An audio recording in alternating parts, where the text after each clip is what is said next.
You're about to see 10 of the best free movies that are available on YouTube. Who needs Netflix, Amazon, and other streaming platforms when you can get all of these jaw-dropping, eye-popping, and heart-pounding movies without even spending a dime? We'll be looking at movies from almost every genre: horror, thriller, animation, and even wrestling. So stay till the end so you don't miss out on anything. And at number 10, starting with a surprising classic, is none other than Fighting with My Family. It's a movie based on the girl Soraya, who comes from a family of WWE wrestlers, and she and her brother dream of being pro wrestlers themselves. During the tryout, Soraya gets picked and her brother Zach gets left behind. The movie is about her working hard to achieve her dream as a pro wrestler and attempting to overcome the obstacles therein.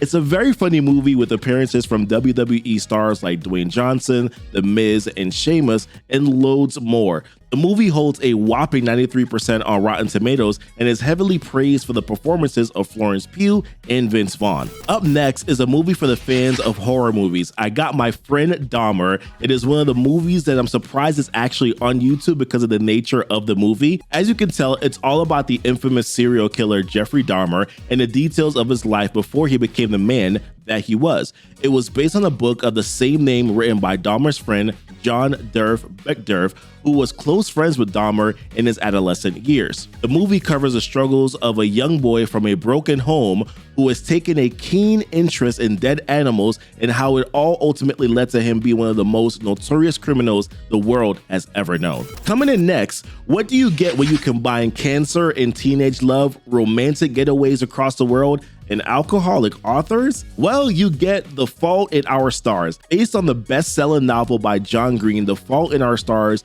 is more of a tear fest than a movie. So if you're not ready to cry, you probably shouldn't watch this one. It follows the lives of two cancer patients, Hazel and Augustus, who fall in love at a support group for cancer patients. They have a shared love for books, and upon learning the abrupt ending of Hazel's favorite book, they decide to embark on a journey to find the author of the book to get the proper ending.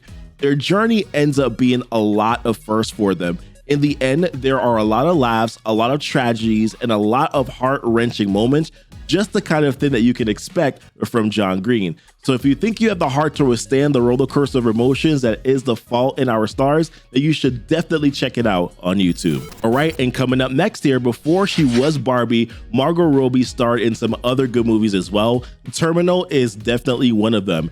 Here she plays an assassin along with another assassin who tries to fight off a criminal mastermind who is seeking revenge for certain things they did to him. The plot jumps back and forth between the past and the present, and then we're slowly fed bits of the story until it pays off to a big reveal at the very end. But if I'm being candid, guys, the story is a little scattered, with the various characters, subplots, and flashbacks so poorly weaved in that it's somewhat hard to follow the story. But this is compensated by the performance of Margot Robbie, as well as guys like Simon Pegg and Mike Myers. Still, it's a great movie with some decent action, and if you want more movie recommendations like this in the future, then be sure to subscribe to our channel here at Cinema Cascade. Alright, coming in next is The Way Back.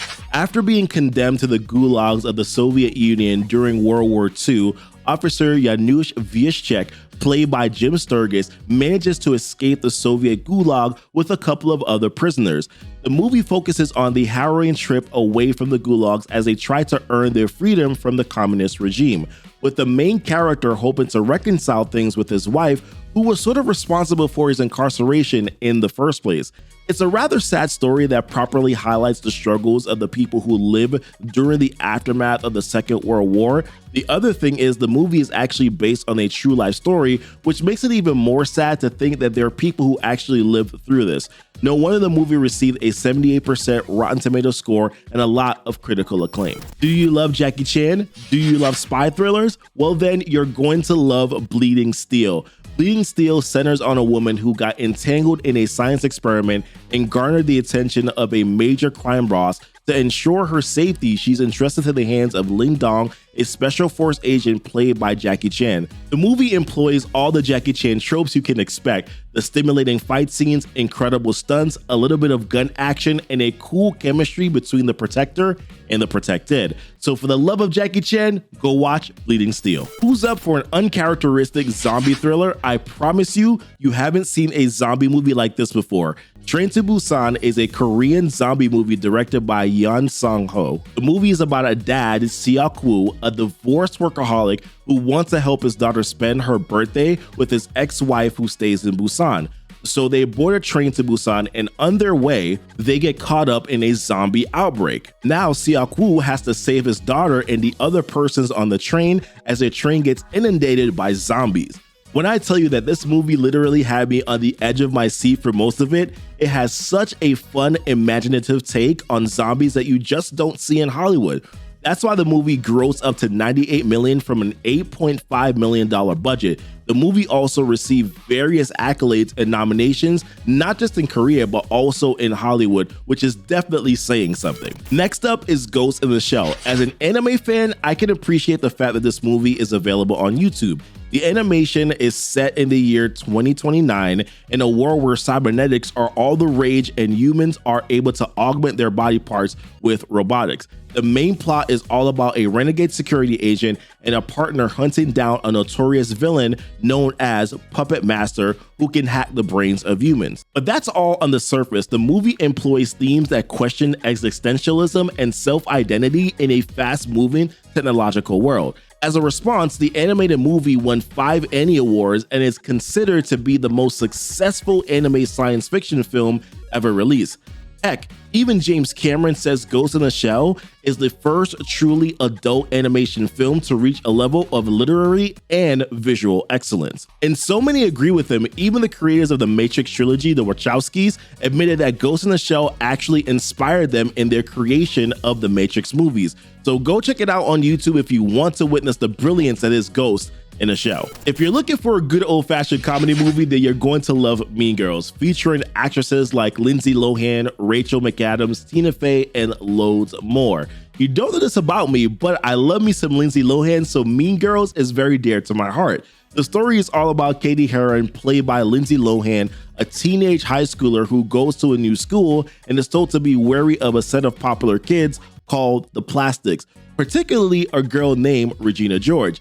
Katie ends up falling for Regina's ex-boyfriend Aaron, and upon finding out that Regina kisses Aaron and attempts to get back together with him, this leads to Katie formulating a plan to ruin Regina's reputation.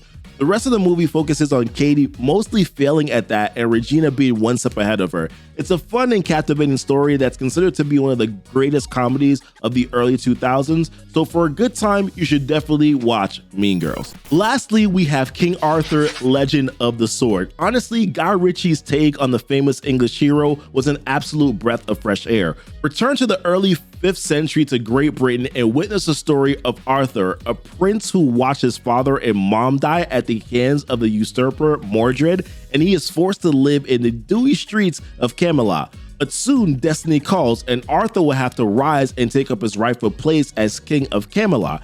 And to do that, he will need the help of the magical sword forged by Merlin, Excalibur. It is definitely a wild ride to say the least, so you better go check it out. That is it for our list of top 10 movies. Let me know what you think about them in the comments below, and be sure to leave a like and check out our other videos here on the channel. Now, if you'll excuse me, I'm gonna go watch some more Lindsay Lohan movies.